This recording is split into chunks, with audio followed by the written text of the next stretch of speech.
കഥയില്ലായ്മ. കഥ പറഞ്ഞ് യേശുക്രിസ്തു ചോദിക്കാൻ മുമ്പ് നിങ്ങൾക്ക് എന്ത് തോന്നുന്നു? What do you think? ഒടുവിൽ പറയും, നീയും പോയി അങ്ങനെ തന്നെ ചെയ്യുക. ഏത് കഥയ്ക്ക് ശേഷമാണ് ഇത് പറഞ്ഞേ? You also go and do likewise. നീയും പോയി അപ്രകാരം ചെയ്യുന്നത് ഏതോ ഒരു കഥ പറഞ്ഞതിന് ശേഷം. ഏതാന്ന് പറയാം? എല്ലാം പോയി, ഒഴുകിപ്പോയി. ദിവസം വായിക്കുമോ? പിന്നെ ഞങ്ങളെല്ലാം സൺഡേ സ്കൂളുണ്ട്, യുവജന പ്രസ്ഥാനമുണ്ട്, OC YM ഉണ്ട്, എല്ലാ എമ്മും ഉണ്ട്. ഏത് കഥയ്ക്ക് ശേഷമാണ് പറഞ്ഞ നീയും പോയി അപ്രകാരം ചെയ്യാൻ?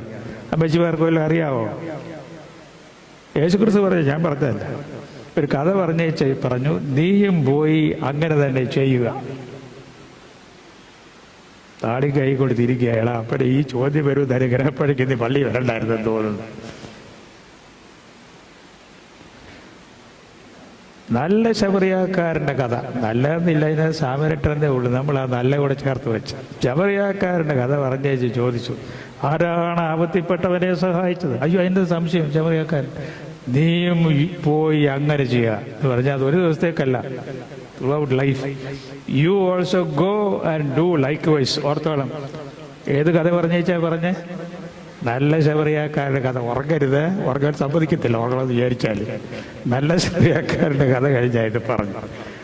അപ്പം നമ്മളോട് പറയും, നീ എല്ലാം കേട്ടേച്ച് പോയില്ല. എന്നോട് പറയും, നീയും പോയി അങ്ങനെ തന്നെ ചെയ്യുക, അല്ലെങ്കിൽ നമ്മളെ കൊണ്ട് ഒന്നിനും കൊള്ളരാത്ത.